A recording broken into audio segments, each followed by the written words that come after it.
Hello കൂട്ടുകാരെ, എല്ലാവർക്കും ലിനിയുടെ ലോകത്തേക്ക് സ്വാഗതം. ഇന്ന് നമുക്ക് കാച്ചിയ എണ്ണ എങ്ങനെ തയ്യാറാക്കാം എന്ന് നോക്കാം. അതിന് വേണ്ടുന്ന ചേരുവകൾ: കേശവർദ്ധിനി, ബ്രഹ്മി, അലോവേര അഥവാ നമ്മുടെ കറ്റാർവാഴ, കൊടങ്ങൽ, ഉലുവ, റോസ്മേരി, കറിവേപ്പില, ചെമ്പരത്തി, തുളസി, ഇഞ്ചി, കൊച്ചുള്ളി എന്നിവ ചേർത്ത് നല്ല പേസ്റ്റ് രൂപത്തിൽ അരച്ചെടുക്കുക.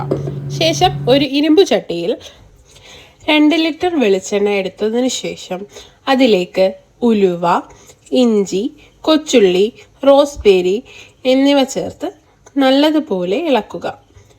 ഇളക്കിയതിനു ശേഷം അതിലേക്ക് അരച്ചു വെച്ച പേസ്റ്റ് പതിയെ ഇട്ടുകൊടുക്കുക. എല്ലാ ചേരുവകളും മൂത്ത് വരുന്നത് പോലെ നല്ലതുപോലെ ഇളക്കുക.